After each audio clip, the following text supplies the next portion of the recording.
Və həmçinin insanın diqqət yetirəcəyi əməllərdən biri də fərzlərdən sonra ən əfzəl əməl gecə namazıdır.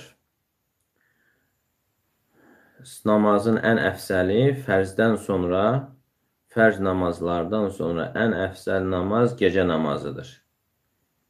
Yəni, müsəlman tək Ramazan ayının gecələrində çalışmamalı, Ramazanda çalışması ilə yanaşı, həmçinin bu 10 günün gecələrində də çalışmalıdır.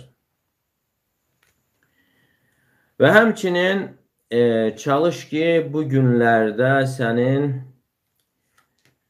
istiğfardan da payın olsun.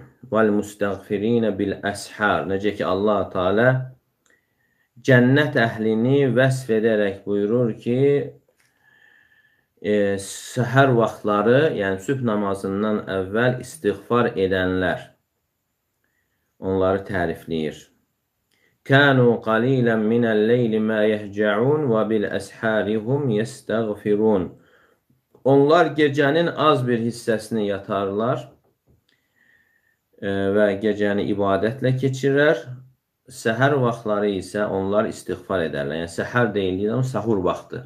Yəni, sübh namazından əvvəl. Ona görə yaxşıdır ki, insan gecə namazını bitirdikdən sonra sübh namazının əzanına qədər 10 dəqiqə qalmış, 15 dəqiqə qalmış istiğfar etməsi, Allah-u Teala'dan bağışlanma diləməsi.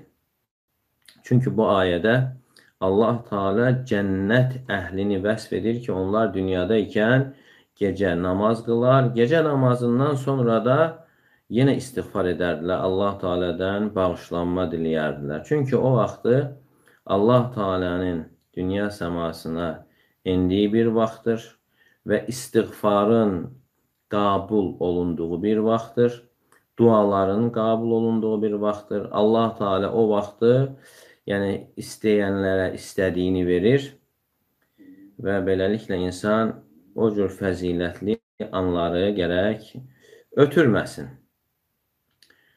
Çünki hədisdə də gəlir ki, Allah-u Teala deyər ki, həl min da'in fəəstəcibə ləh.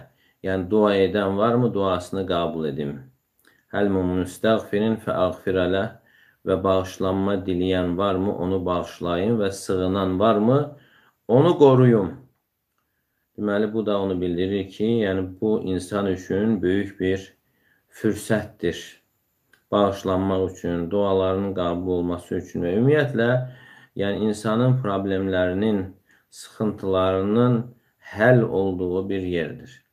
Və bu hədisə əsasən keçmiş sələf alimlərindən olan Turtuş Rahimullah deyir ki, yəni insanın bir ehtiyacı olduğu halda gecənin o hissəsini yataraq keçirirsə, fəleysə bi fəqih, deyir, o dini anlayışı olan bir insan deyil.